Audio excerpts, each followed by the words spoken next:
आपण अन्यायग्रस्त आहोत, हे का बरं होते याचं तुम्ही नीट विश्लेषण करा, अभ्यास करा, तुम्ही स्वतःला विचारा की हे का बरं होत आहे. याचं कारण, याची जी जड आहे तेच मुळात संविधान. आपल्याला त्या संविधानाबद्दल त्याचा अभ्यास नसणं, त्यातील ज्या तरतुदी आहेत त्याला कॉन्स्टिट्यूशनल प्रोव्हिजन म्हणतात, संविधानिक तरतुदी, त्या तरतुदींचा अभ्यास नसणं, वेगवेगळे जे माननीय सर्वोच्च न्यायालयाने निर्णय दिलेले आहेत सर्वोच्च न्यायालयाचे, त्याबद्दल त्याचा अभ्यास नसतो. आणि त्याचं कारणही असं आहे, मला याची जाणीव आहे की माझा समाज हा तेवढा शिकलेला नाही. आता मी ज्या बोलतोय की सर हे संविधान बोलतात, कॉन्स्टिट्यूशनल प्रोव्हिजन बोलतात, सांगत आहेत, आपल्या भाषणातून मार्गदर्शन करतायत, हे काय आहे? तुमच्यात ते कुतूहलता निर्माण व्हायला हवी की हे संविधान म्हणजे काय आहे, काय याच्यामध्ये अशी ताकद आहे, काय याच्यामध्ये अशी शक्ती आहे. ह्याचं महत्व बंधून एवढं आहे की हा देश जो चालतो, हे राज्य जे चालतं, हे त्या संविधानामध्ये असलेल्या तरतुदींच्या आधारे चालतं. लक्षात घ्या, हे रिझर्वेशन जे मिळालेलं आहे, बाबासाहेबांनी जे रिझर्वेशनची संकल्पना केली आहे, काय याची गरज पडली, त्यावर सुद्धा आरक्षण का असायला हवं, हा दलित शोषित समाज जो आहे याला रिझर्वेशन का देण्यात यावं, आपले मूलभूत अधिकार काय आहे,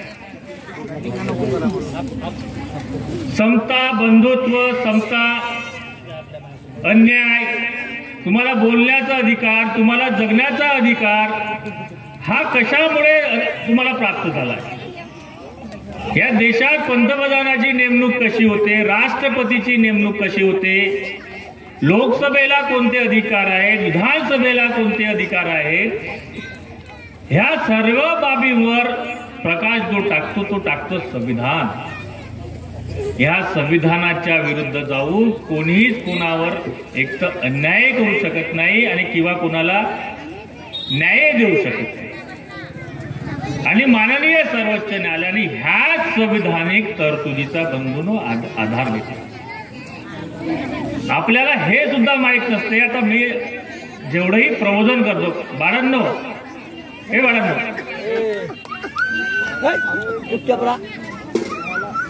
आपल्या लोकांना हे सुद्धा माहित नसते की अनुसूचित जमाती म्हणजे काय. अनुसूचित जमातीवर सुद्धा आर्टिकल 366 माननीय त्या लोकसभेने ते जेव्हा संविधान सभा डिस्कशन चालू होती, त्यांची जेव्हा चर्चा चालू होती संविधान बनवताना, त्यावर सुद्धा प्रकाश टाकलेला आहे की आर्टिकल 366 म्हणजे काय, आर्टिकल 342 म्हणजे काय, कोणाला ते अधिकार आहे, आर्टिकल 341 म्हणजे कलम 341 काय, कलम 340 म्हणजे काय, ते कशासाठी ते निर्माण करण्यात आलं. ह्या सर्व बाबीवर संविधानामध्ये बंधूंनो प्रकाश टाकलेला. आणि मुळात आपण ते एवढा वर्ष अन्याय ते सहन का करत आहोत, कारण ह्या सर्व बाबींवर आपल्याला माहीतच नाही किंवा ती माहिती आपल्यापर्यंत पोहोचली नाहीये. यावर सुद्धा आणखी एक कारण आहे की मला याची जाणीव आहे की माझा समाज हा तेवढा शिकलेला नाही आहे. हे साधं 10वी-12वीचे पुस्तक वाचत नाही, ते संविधान काय वाचतात. म्हणून बंधूंनो, शिक्षण सुद्धा हे तेवढं अत्यंत महत्वाचं आहे. म्हणून बाबासाहेबांचं ते एक वाक्य आहे, खूप महत्वाचं आहे. त्या वाक्यामध्येच खूप म्हणजे गाढ आहे की शिका, संघटित व्हा आणि संघर्ष करा. माझा समाज हा इतक्या वर्षापर्यंत का दुभागलेला आहे, तेव्हा मी जेव्हा हे संविधान वाचतो, बाबासाहेबांना वाचतो, त्यांना समजतो, तेव्हा त्याच्यातलं मला कळते की माझा समाज हा शिकलेला नाही, त्या तिथपर्यंत ग्रॅज्युएट पर्यंत गेलेला नाही किंवा त्याच्यापर्यंत पदव्युत्तर शिक्षण घेतलं नाही. मुळात हे बंधूंनो एक लक्षात घ्या, शिक्षण म्हणजे नोकरी नाही. आपली संकल्पना कशी असते की शिकलं म्हणजे आपल्याला नोकरी प्राप्त झालीच पाहिजे किंवा नोकरी मिळवण्याकरता आपल्याला शिकलं पाहिजे. हा उद्देश तुम्ही बाळगून शिकू नका. शिक्षणाचा खरा अर्थ होतो ज्ञान प्राप्ती करणं. काय अर्थ होतो? ज्ञान प्राप्ती करणं.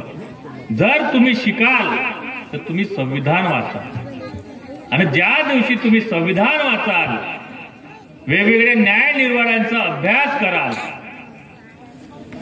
तेव्हा तुम्ही स्वतःवरचा जो अन्याय होत आहे त्याला तुम्ही प्रतिकार करू शकाल. आपण ते वाचत नाही. आपल्या घरी वेगवेगळे प्रकारचे पुस्तक आहेत, ग्रंथ आहेत. मला सांगा किती लोकांच्या घरी संविधानाचं पुस्तक आहे? हात वर करा, इमानदारी हात वर करा. नसल तर नसं सांगा.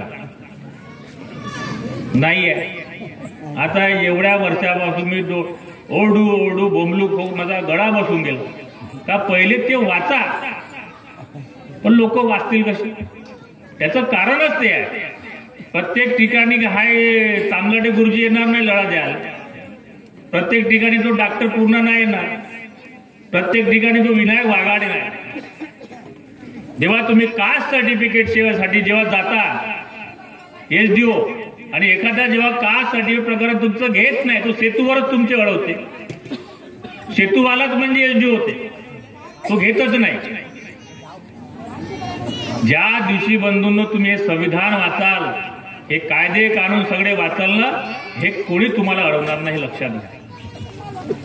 म्हणून घरोघरी पहिल्यांदा माझी तुम्हाला विनंती आहे की तुम्ही पूर्ण संविधान नको वाचा. त्याच्यातले मी जेवढ्या कलमा सांगत आहोत तेवढाच वाचा. जे बेसिक स्ट्रक्चर आहे संविधानाचे, जे बेसिक मूलतत्व आहे तेवढे जरी तुम्ही वाचले, आर्टिकल 14 पासून आर्टिकल 31 पर्यंत, की आपले अधिकार काय आहे, आपल्याला संविधानिक जे आपण नेहमी मी भाषण सांगतो संविधान अधिकार, का गुरुजी सांगते संविधानिक अधिकार संविधानिक अधिकार, हे संविधानिक अधिकार काय आहे? अरे आपण सुद्धा ह्या भारत देशात राहतो, ह्या राज्यामध्ये राहतो, ह्या जिल्ह्यामध्ये राहतो. जर एखाद्या समाजाला या संविधानाने रिझर्वेशन दिलेलं आहे, आरक्षण दिलेलं आहे, तर ते सुद्धा तुम्हाला लागू. पण आपण त्याला त्या अन्याय जो आपल्यावर होतो, आपण त्या संविधानाची माहिती नसल्यामुळे, कायद्याची माहिती नसल्यामुळे आपण ते लढू शकत नाही. म्हणून तुम्ही प्रत्येक घरी संविधानाचं पुस्तके ठेवा आणि जेवढ्या मी कलमा सांगतो तेवढाच वाचा. बेसिक स्ट्रक्चर, मूलतत्व. आता हे मूलतत्व काय आहे, त्याची काय, तुम्हाला जगण्याचा अधिकार, तुम्हाला शिक्षणाचा अधिकार कुठून कायदा आला सांगा बरं? RTI act, right to education, शिक्षणाचा अधिकार हा त्या संविधानाने तुम्हाला मिळवून दिलेला आहे. माहितीचा अधिकार हा कुठून आलेला आहे? अण्णासाहेबांनी ते आंदोलन केलं, उपोषणाला बसले होते, म्हणून हा माहितीचा अधिकार आलेला आहे, शिक्षणाचा अधिकार आलेला आहे. ह्याचा संविधानामध्ये ते सगळे आहे, ते वाचा. जेवढं कामाचं आहे तेवढंच वाचा, बाकी काय वाचा नाही. नो, या मंचावरून मला सगळ्यांना विनंती आहे, तुम्ही जसे बाकीचे पुस्तक घरी ठेवतात ते सुद्धा, त्या जास्त काही महाग नाही आहे, 350-500च्या आतच आहे. ते घेऊन वाचा, अभ्यास करा, मग पहा ह्या संविधानाची ताकद काय आहे. हे वाचल्यानंतर तुम्ही स्वतःच बोलू लागाल, अन्यायाविरुद्ध आपली वाचा फोडाल. हे जात पडताळणी समित्याचे अधिकार आपल्यावर गाजवत आहेत, आपल्यावर अन्याय करत आहेत, हे प्रशासकीय अधिकारी करत आहेत. यावर तुम्ही आपोआपच बोलला, काही गरज नाही माझी इथे येऊन बोलण्याची किंवा आंदोलन करण्याची. म्हणून तो चंद्रशेखर आझाद सुद्धा जेव्हा मोर्चा आंदोलन करते संविधानाचं पुस्तक धरून ठेवतो, चालते अडवा मला पकडा. तुम्हाला मोर्चा काढण्याचा, आंदोलन करण्याचा सुद्धा अधिकार बंधूंनो या संविधानाने दिलेला आहे. गृह विभाग तुम्हाला अडवते का? समजा तुम्हाला आंदोलन करायचं असेल तर परमिशन देते, परमिशन द्यायची नसेल तर त्या अटी शर्ती व नियम लावून तुम्हाला तो अधिकार दिलेला आहे, तुम्ही करू शकता. पण शांततामय तीव्र आंदोलन करू नका. ह्या सर्व बाबी बंधूंनो संविधानात आहे. म्हणून तुम्ही संविधान वाचा आणि बंधूंनो, ह्याच संविधानाचा आधार घेऊन आर्टिकल 340, आर्टिकल 341, आर्टिकल 342 ह्या सर्व बाबींचा आधार घेऊन, संविधानिक तरतुदीचा आधार घेऊन 18/12/2020 चा निर्णय आलेला आहे. आरक्षण कशासाठी त्यांनी तरतूद केली आहे? आरक्षणाची गरज का पडली? का त्यांना माहित नव्हतं? इतर बाकी लोक होते, पण तरी पण त्यावेळेस बाबासाहेबांना हे कळलं की ज्या जाती आणि जमातींना SC आणि ST मध्ये टाकण्यात आलेला 1950 ला, ह्या जाती व्यतिरिक्त सुद्धा हे रिझर्वेशन मिळालं पाहिजे. मुळात रिझर्वेशनचा अर्थ हा समजून घ्या. इतर जो प्रगत समाज आहे, त्या प्रगत समाजाच्या बरोबरीत येण्याकरता जो दलित, शोषित, वंचित, मागासलेला, आदिम संस्कृती बाळगणारा जो समाज आहे, तो ह्या भारत देशामध्ये राहत आहे आणि त्या समाजाला इतर प्रगत समाजाच्या बरोबरीत आणण्याकरता रिझर्वेशनची गरज आहे. म्हणून ते संविधानिक दृष्ट्या आरक्षणाची तरतूद मंजूर करण्यात आली आणि म्हणून ते 340 त्यावेळेस ज्या जाती SC आणि ST 1950च्या यादीमध्ये सूचित आलेल्या होत्या, त्या जाती व्यतिरिक्त सुद्धा त्यावेळेस त्या संसदेला हे वाटलं, त्यावेळेस 1950 ला आणि त्यानंतर 56 ला, की काही जाती ह्या सुटलेल्या आहेत आणि म्हणून तत्कालीन त्यावेळेस सरकारने राष्ट्रपतीच्या अधिसूचनेद्वारे आर्टिकल 340च्या कलम 340, आर्टिकल म्हणजे कलम 340, त्या कलम 340 नुसार प्रथम मागासवर्गीय आयोग बंधूंनो निर्माण करण्यात आला. त्याचे अध्यक्ष होते काका कालेलकर कमिशन आणि त्यांनी आणि त्यांच्या संपूर्ण टीम, जे रिसर्च टीम त्यांची होती, संपूर्ण देशात जाऊन प्रत्येक जाती आणि जमातीचं त्यांनी संशोधन केलं, त्यांचं वर्गीकरण केलं की कोणत्या जाती SC टाकायच्या, कोणत्या जाती ST टाकायच्या आणि कोणत्या जाती ह्या OBC प्रवर्गात टाकायच्या. आणि त्यावेळेस त्यांचा निकष होते की कोणत्या जाती ह्या ST टाकायच्या. अनटचेबिलिटी अँड बॅकवर्डनेस हा एक क्रायटेरिया SC साठी होतं आणि प्रिमेटिव्हनेस अँड बॅकवर्डनेस, जी प्रथम जनगणना झाली, जातीवार जनगणना, त्याला सेन्सिस ऑफ 1931 म्हणतात. म्हणजे प्रथम जनगणना, जातीवार जनगणना जी झाली ही 1931 ला झाली. त्याच्या आधारे आणि एक दुसरं आहे गव्हर्नमेंट ऑफ इंडिया ऍक्ट 1948. त्यावेळेस जे ब्रिटिश सरकार जे चालायचं ते गव्हर्नमेंट ऑफ इंडिया ऍक्ट 1935 कायदा, 1935 जो कायदा होता, त्याच्या आधारे बनवलेल्या होत्या. त्याच्यात बॅकवर्ड ट्राईब्स होत्या आणि प्रिमेटिव्ह ट्राईब्स ह्या सेन्सिस ऑफ इंडिया 1931 मध्ये होत्या. ह्या दोन्ही बाबीचा सांगड करून अनुसूचित जमातीचा क्रायटेरिया त्या 1956 ला ठरवण्यात आलं बंधूंनो. आणि बॅकवर्ड क्लास कमिशनने काय शिफारस केली? गोंड ह्या जमातीची उपजात म्हणून गोवारी, ज्या ही जी संस्कृती आपण आता मगाशी मुला मुली नसले, संस्कृती तेवढीच महत्वाची. हे निकषच होते. एखादी जमात, अनुसूचित जमात जिथे टाकायचं असेल तर त्याचे ते निकष होते आणि त्या निकषाच्या आधारेच त्या अनुसूचित जमातीमध्ये टाकण्यात आलं. काही लोक मोठ्या पोंगा फोडतात की हे संस्कृती आम्ही कोर्टपर्यंत करू. एक लक्षात घ्या बंधूंनो, ही संस्कृती शेवटी संस्कृतीच हे तुम्हाला ह्यापासून वाचवेल आणि ते खरं ठरलं. मी नेहमी भाषणात सांगतो, तुमच्या इथे बोललो की ज्या दिवशी तुम्ही हे ढाल संस्कृती विसराल त्या दिवशी रसातळाला जाल. आणि गोष्टी तशाच घडल्या. ह्या संस्कृतीवर बंधूंनो माननीय सर्वोच्च न्यायालयाने आपल्या पॅरा नंबर 83 वर शिक्कामोर्तब केला की जी गोंडाची उपजात गोवारी आहे आणि त्या गोवारी जमातीची मध्ये ढाल संस्कृती आहे, ज्याचे कुलदैवत वाघदेव नागदेव आहे, ज्याचा ज्या जमातीचा जात पंचायतीचा प्रमुख हा शेंड्या आहे, ती जमात संविधानाच्या सूचीमध्ये आणि त्यालाच रसेलनी जे गोवारी गोंड जमातीची उपजात आहे 1916 ला रसेलनी गोंड गोवारी संबोधले आहे. आणि म्हणून संविधानाच्या सूचीमध्ये गोंड गोवारी बंधूंनो हे अधिसूचित झालेले. हे लक्षात घ्या. खूप लोकांना वाटतं की सर आमचे रेकॉर्ड तो गोवारी आहेत, आमचा भाऊचाही रेकॉर्ड गोवारी आहे, सगळ्याला माहितच आहे. तुम्हाला तर काही सांगण्याची गरजच नाही. गोटंगवाल्याला इतिहासात मी जातच नाही, तुम्हाला सगळ्यांनाच माहित आहे कोणाचा आहे काय. तेही आपले बंधुभाव आहे, पण त्याला चढवणारे वेगळे वेगळे राहतात, पण त्याच्या अंतर्गत मी जात नाही. आमचं म्हणणं आहे की जसं त्यांच्यासोबत तुम्ही न्याय करता तसं आमच्या सोबत सुद्धा न्याय करा. एकाच गावामध्ये भेदभाव का होतो? उद्या तुम्ही राज्यात भेदभाव केले ठीक आहे, पण तुम्ही इथे भेदभाव करता, गल्ली भेदभाव करता. हे संविधानानं शिकवलं नाही बंधूंनो.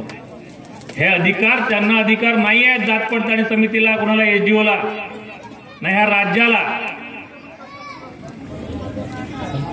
जात पडताळणी.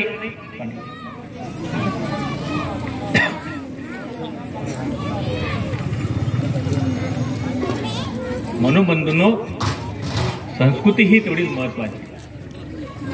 जेव्हा आपण जात पडताळणी समितीकडे जातो तेव्हा सुद्धा तुम्हाला तुमची संस्कृती विचारल्या जाते. तुम्ही किती देवे, तुमचे कुलदैवत काय आहे, तुमच्या रूढी परंपरा काय आहे, तुमचे मृत्यू संस्कार काय आहे, तुमचे जन्मसंस्कार काय आहे, ह्या सगळ्या बाबी तेव्हा तुम्हाला विचारल्या जातात.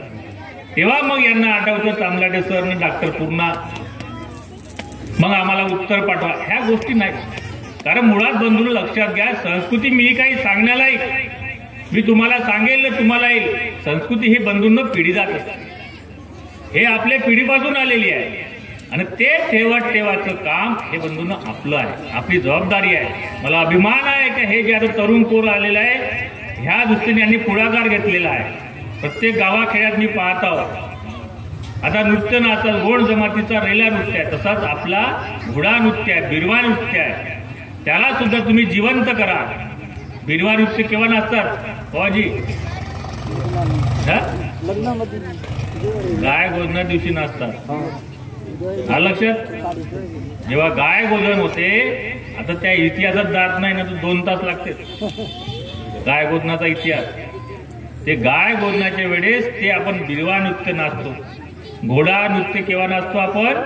लग्न त्यावेळेस नाचायचे. जे म्हातारे लोक आहेत आता 80, त्यांना विचारा.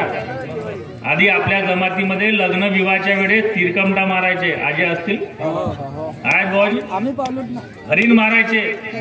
हे आपली आदिवासी संस्कृती. आपल्याला देव आपले माहित पाहिजे. देव सुद्धा आपल्याला माहित नाही. तुला देव, सागरा देव, वाघदेव, नागदेव, नारायण देव, कोडेगोळवान, दिवसेन देव, त्या पट आला पाहिजे. आपले तरुण पोरं बिचारे नाचतेत, ऐकतेत, हे बिचारे डान्स पाहिजेत ना घरी जाते. त्यांना खरी आज गरज आहे. हे तर आता म्हातारे झाले.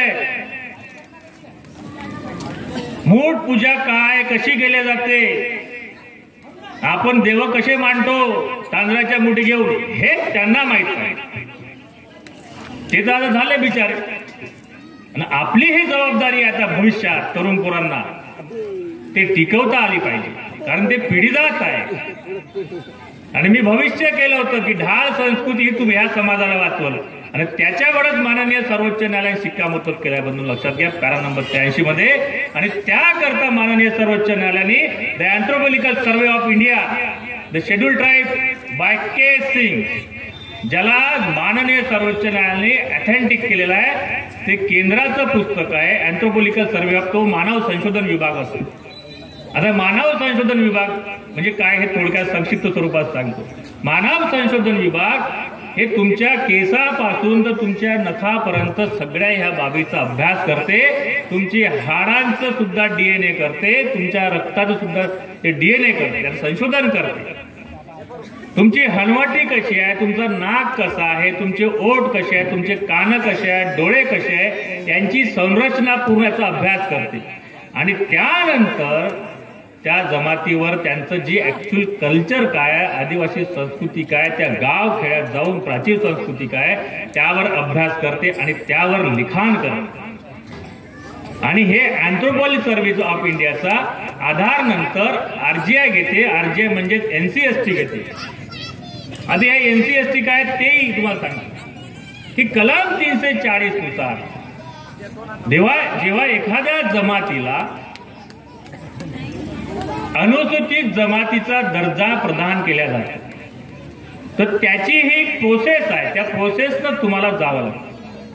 राज्य सरकार TRTI संशोधन करते आणि TRTI नंतर ते शिफारस राज्याकडे पाठवते आणि राज्य कलम 342 नुसार ती शिफारस केंद्राकडे करते, जे आदिवासी विकास मंत्रालय आहे. आदिवासी विकास मंत्रालय काय करते केंद्राचं, ते NCST कडे पाठवते. त्याला म्हणतात national commission of schedule tribe. लक्षात, ते त्या जमातीबद्दल संशोधात्मक माहिती ही RGI ला विचारते आणि RGI जे अँथ्रोपॉलॉजिकल सर्वे यांचं संशोधन केलेलं आहे त्या जमातीबद्दलचं संशोधन NCST कडे पाठवते आणि NCST मग ती रिकमेंडेशन कुठे पाठवते, केंद्राला पाठवते. नंतर त्या बिलाच्या ते मंत्रालय त्या बिलाच्या स्वरूपात पार्लमेंटमध्ये पाठवते, म्हणजे लोकसभेमध्ये पाठवते, संसदेमध्ये पाठवते आणि त्यावर नंतर ते पार्लमेंट संसद हे शिक्कामोर्तब करते. म्हणून हे जेव्हा तुम्ही आमदार खासदारांकडे जा तेव्हा तुम्ही ते बोट कोणाकडे दाखवते, त्या लोकसभेकडे जाणार. ते सर्वश्रेष्ठ आहे पार्लमेंट. कारण कायदे हे कुठे बनवले जातात, एक तर लोकसभेत बनवले जातात किंवा विधानसभेत बनवले जातात. नंतर राज्य सरकार केंद्र सरकार त्याची अंमलबजावणी करते. आणि कलम 342 नुसार मग ते अनुसूचित जमातीचा बंधूंनो दर्जा प्रदान केला जातो. हे आहे NCSTचं कार्य. आणि त्याच कलम 342 नुसार जेव्हा आपल्या जमातीला गोंडगोवारा नावाने दर्जा प्राप्त झाला, त्याचाच उहापोह माननीय सर्वोच्च न्यायालयाने केलेला आहे. आपले कलम पॅरा नंबर 25 ते पॅरा नंबर 31 पर्यंत आपल्या संस्कृतीवर शिक्कामोर्तब झालेला आहे. आणि ह्याच संविधानात ह्याच सर्वोच्च न्यायालयाचा आधार घेऊन बंधूंनो आपण शासनासोबत पत्रव्यवहार केला.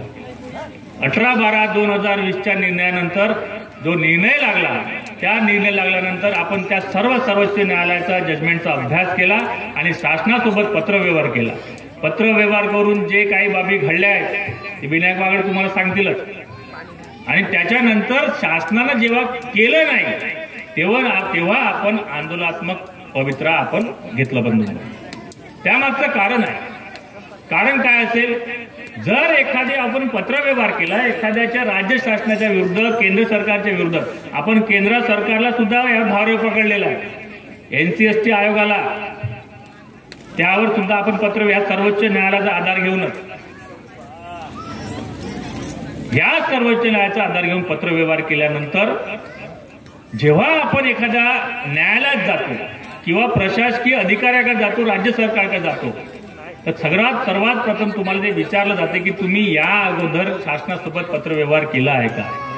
न्यायालयात जर आपण गेलो ते सुद्धा तसंच विचारते. म्हणून स्टेप बाय स्टेप आपण ह्या गोष्टी करत आलं, आंदोलन केलं. आंदोलनादरम्यान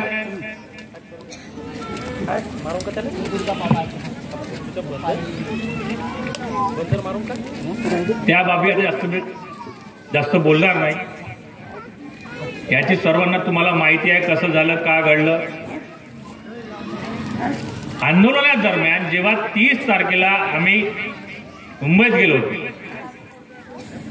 माननीय DCM साहेबांशी चर्चा करण्याकरता त्यांनी सांगितलं की जे आदिवासी गोंडगोवारी संस्कृती व कल्याण मंडळाचं पत्रव्यवहार झालं होतं राज्य शासनात ट्रायबल मंत्रालयासोबत, त्या अनुषंगाने एक अहवाल सादर झाला.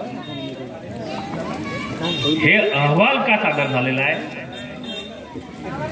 की यांच्याकडे ज्या कास्ट सर्टिफिकेट आणि व्हॅलिडिटी आहेत ह्या डिसेंबर 2023ला चालू होत्या, ह्या रद्द करता येतील की नाही यावरचा अभिप्राय त्यांनी TRTI दिला.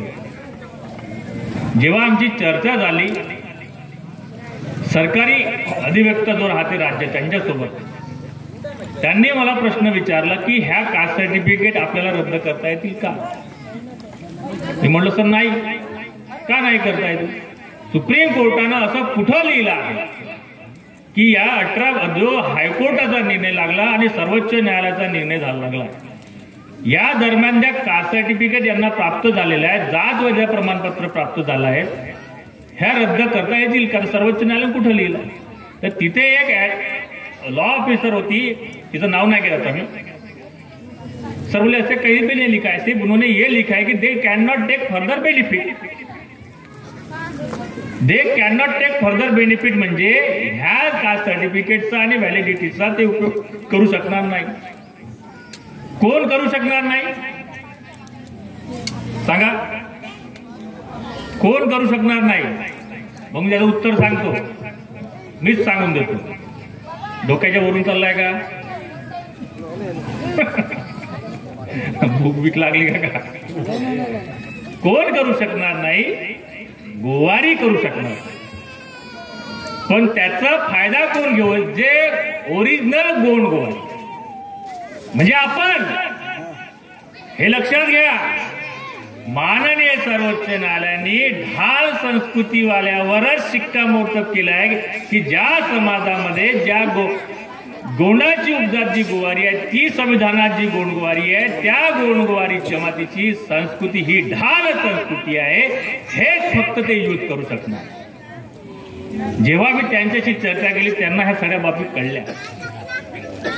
मग ते म्हणाले की तुम्हाला मग कास्ट सर्टिफिकेट व्हॅलिड का नाही भेटत बा? जर सुप्रीम कोर्टाचा निर्णय तुमच्याकडे आला, तुमच्या बाजूने आला, तर त्याचं कारण आहे बंधूंनो 1985चा GR, आणि त्या विरुद्ध बिचारे आपले जे बांधव शहीद झाले, 114 बांधव जे शहीद झाले त्या 1985च्या GR मुळे तो आपल्या जमाती करता काढायची आहे। आणि म्हणून आपली जी आता लढाई आहे बंधूंनो, ती गोंड गोवारी संविधानिक ह्या नोंदीनुसार। आता त्या 1985च्या GR मध्ये काय आहे? ही गोंड गोवारी जमात ही फक्त कुरखेड्या तहसील मध्येच आढळते, जे की कायद्याला धरून नाही आहे। जे कायद्याला धरून नाही कसं की कारण 1976 ला हे क्षेत्रबंधन हटवल्या गेलं। केव्हा? 1976 ला।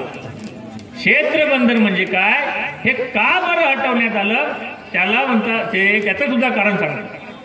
SC/ST ऍक्ट 1976 हे याकरता हटवण्यात आलं क्षेत्रबंधन।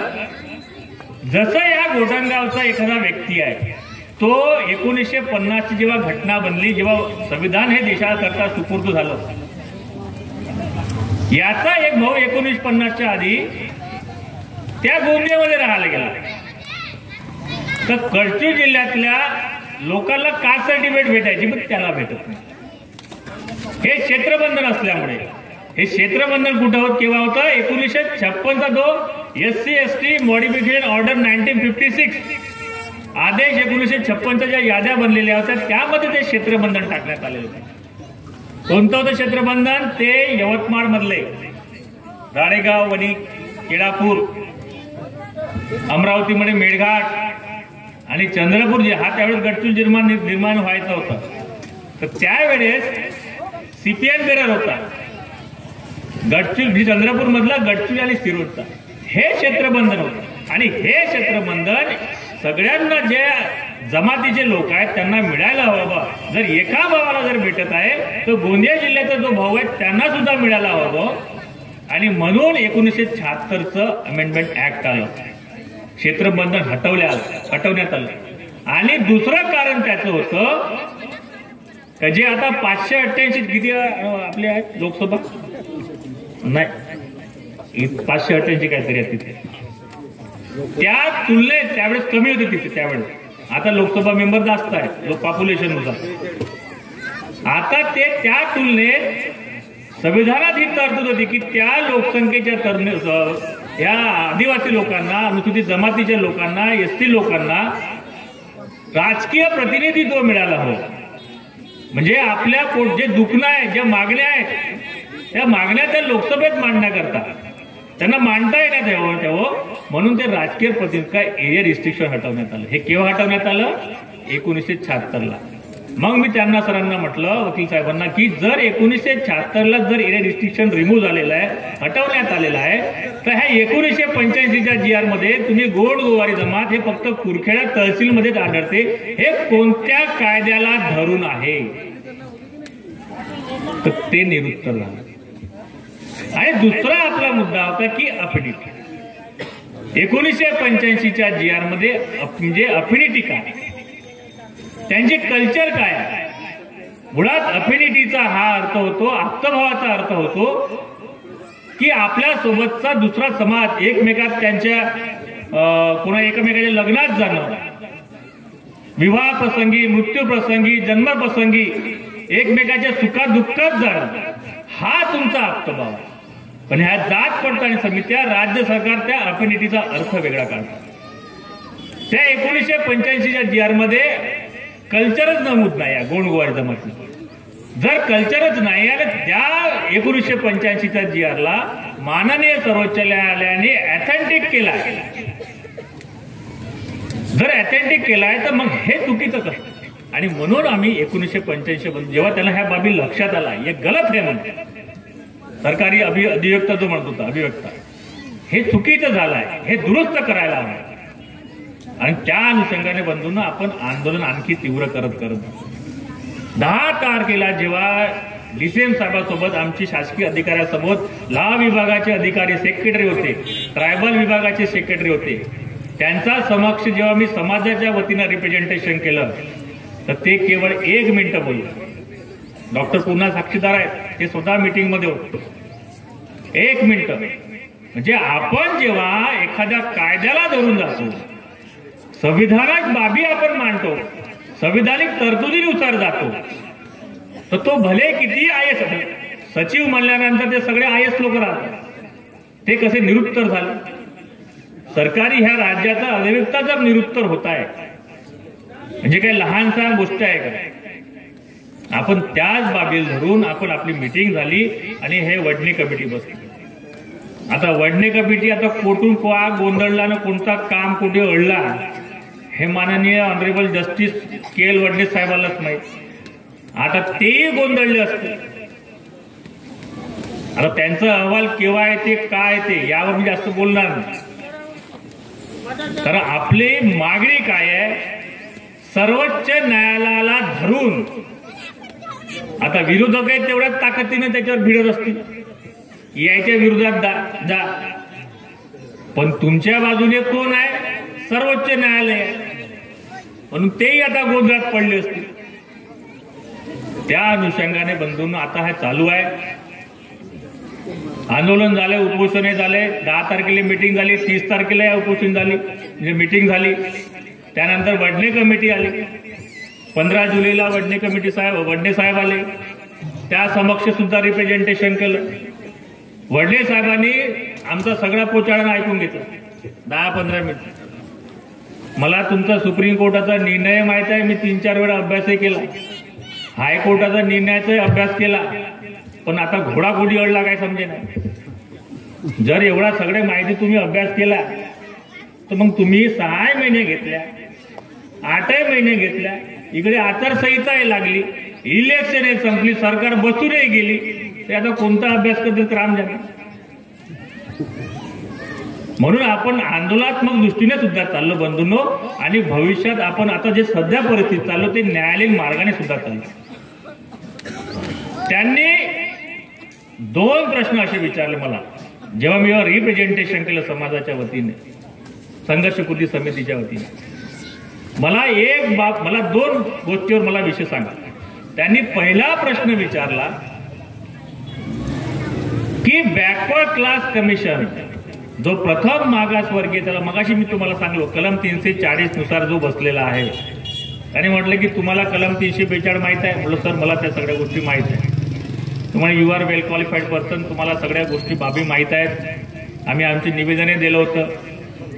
पण मला हे त्यांना आपल्याकडून माहिती करून घ्यायचं होतं. कारण त्या अगोदर आपले विरोधक सुद्धा त्याच्यापर्यंत गेले होते. आपला समाज म्हणजे कुठं आपले राजकीय दृष्ट्या आपले आमदार खासदारच नाही तर तेथपर्यंत जाईल कोण. दुसऱ्या विरोधी संघटना गेली, त्यांचं ब्रेन वॉशिंग केलं असेल. त्यांनी मला प्रश्न विचारला की बॅकवर्ड क्लास कमिशन प्रथम मागासवर्गीय जो आयोग आहे हे केंद्रानं स्वीकारलं का. मी त्यांना उत्तर दिलो हो. त्यांनी नंतर मला प्रश्न केला, whether you have any document with supporting this argument, तुम्ही हे जे मांडता माझ्या समोर या करता तुमच्याकडे काही कागदपत्र अवेलेबल आहेत का त्या अनुषंगाने? मी म्हणलं सर हो. जर बॅकवर्ड क्लास कमिशन केंद्रानं स्वीकारलं का, राज्यानं ते स्वीकारलं का? मी म्हणलं हो. त्यानं ते म्हटलं हो.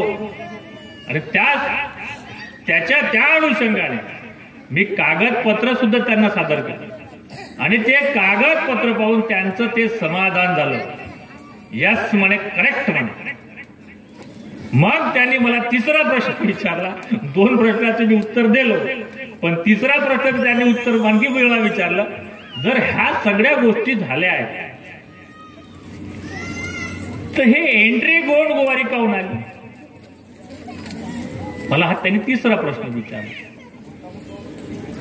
पण मी त्यांना सरळ सरळ त्यांना उत्तर दिलं जे त्यांना उत्तर अपेक्षित होतं. मी म्हणलं सर, ह्या सर्व बाबी माननीय सर्वोच्च न्यायालयाने आपल्या पॅरा क्रमांक 25 ते para number 31, para number 75, para number 83, para number 92 या सर्वावर याचं उत्तर दिलं. तरी पण तुमचं अभिमत काय?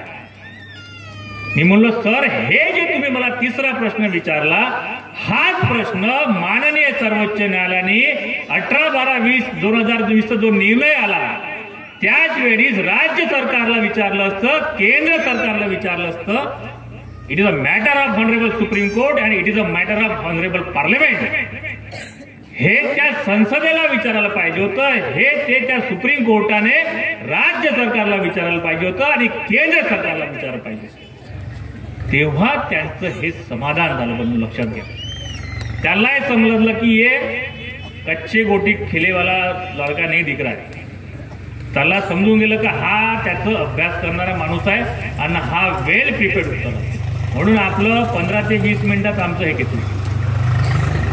म्हणून बंधूंनो, मला तुम्हाला सांगायचं आहे मंचावरून की आपण समोरच्या आता ते तर ऑनरेबल जस्टिस, रिटायर्ड जस्टिस होते, ते जज आहेत, त्यांनी सुद्धा वेगवेगळे निर्णय दिलेले आहेत. त्यांना सुद्धा संविधानाचा अभ्यास आहे, वेगवेगळ्या न्याय निर्वाहाचा अभ्यास आहे. पण मी हे जे सगळे उत्तर दिलं हे कलम 342, आर्टिकल 340, आर्टिकल 366 नुसार दिलं की हे कोणाला अधिकार आहे.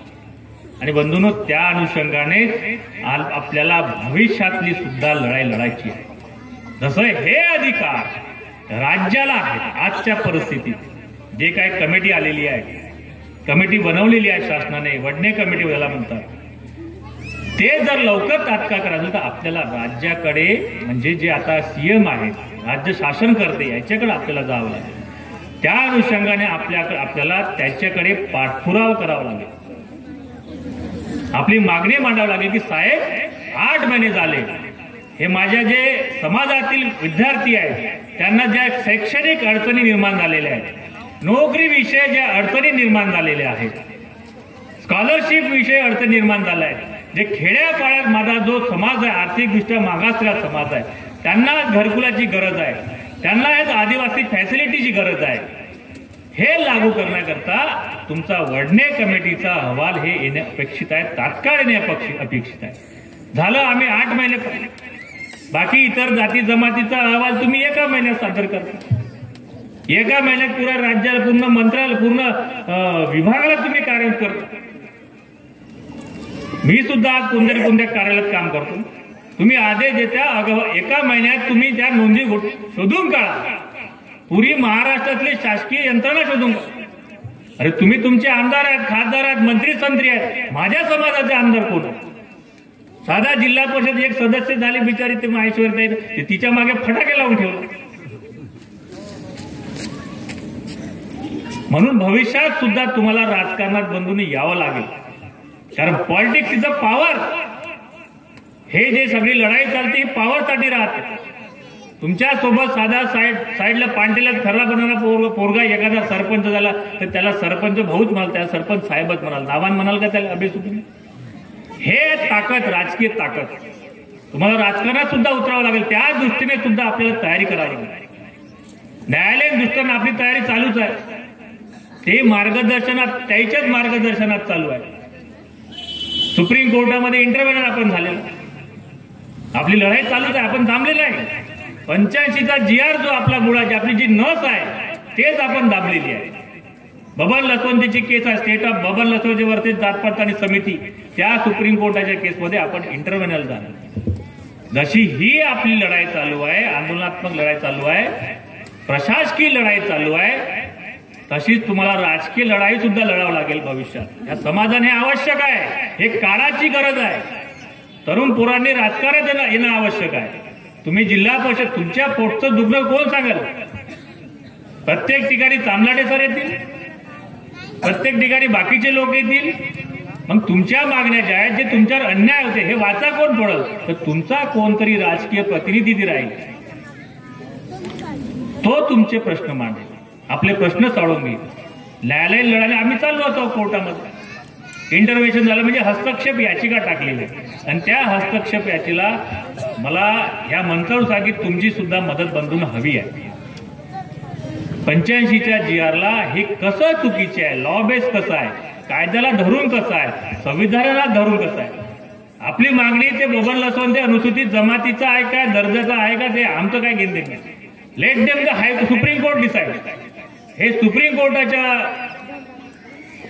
धरून आहे, ते त्याच्या अधिकार क्षेत्रात, तेही कलम 226 नुसार आर्टिकल 226 ते हायकोर्टाला जे होते हायकोर्टाने फेटाळला, म्हणजे तो सुप्रीम कोर्टाला गेला, आणि सुप्रीम कोर्टात त्याची याचिका आहे. त्या विरुद्ध दुसरी संघटना हस्तक्षेप करूच नाही, ज्याच्या विरुद्ध नाही करू शकत, कारण ते तो अनुसूचित जमातीचा आहे का नाही हे ठरवण्याचा अधिकार त्याची जबाबदारी आहे. आणि आमच्या संघटनेची जबाबदारी काय आहे की 19 त्या जजमेंटचा 18/12/20चा निर्णयाचा आधार घेऊन जे हायकोर्टाने त्याच्या विरुद्ध जजमेंट दिलेला आहे, त्या 1985चा GRचा आधार घेऊन त्याच्या विरुद्ध तो जजमेंट दिला आहे, तो 85चा GR मुळात चुकीचा कसा आहे हे सिद्ध करण्याचं काम, हे तिथं मांडण्याचं काम आपली संघटना बंधून करत आहे. त्या दृष्टीनं आपली तयारी आहे. इथल्या समाज संघटने सुद्धा तयारी राहो. फुल ना फुलाची पाकडी आपण द्यायची आहे. जेव्हा समाज संघटना सांगेल त्या दृष्टीनं आपल्याला तयार राहायचं आहे. आता राजकारण संपलं, बहिष्कार संपला, कोणतीही एकमेकांमध्ये हेवे दावे ठेवा नको. मला तुम्हाला कळकळीची विनंती आहे. राजकारणामध्ये आता पत्नी नवऱ्याच्या विरोधात होते, भाऊ भाऊच्या विरोधात होते, पण तो राजकारणापुरता राहते. हा माझा समाज आहे. ज्या गोष्टी झाला, तुम्ही बहिष्कार सक्सेस केला, विषय संपला. आता इथून या समाजाने आपली समोर आपल्याला काय लढाई करायची, समोर कसं आपल्याला जायचं आहे, आपल्याला जो अन्याय होत आहे त्या दृष्टीने आपल्याला कसा लढा द्यायचा आहे, त्या दृष्टीने आपल्याला तयार राहायचा. बंधूंनो, एवढीच मी ह्या मंचावरून तुम्हाला विनंती करतो. आपल्या समाज संघटनेने मला दरवर्षी इथं बोलवता, दरवर्षी तुम्हाला मार्गदर्शन करण्याची संधी देता, याबद्दल इथल्या समाज संघटनेचं मी आभार मानतो आणि इथेच थांबतो. जय सेवा, जय गोडवाना. एक वेळा मी जयघोष करतो, सगळ्यांनी हात वर करायचा आहे. जय सेवा. इथचा समाज जिवंत आहे, मला आनंद आहे. महागावला गेलो, त्यांनी हातच वर नाही केलं. पहिल्यांदा मार्गदर्शन होतं. इथलं तुम्हाला दरवर्षी मी मार्गदर्शन करतो, त्यामुळे इथचा समाज जागृत आहे. मला याचा आनंद आहे. धन्यवाद. जय सेवा, जय गोंडवाना, जय भीम, जय संविधान.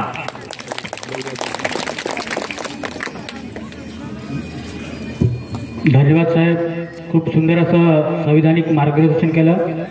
या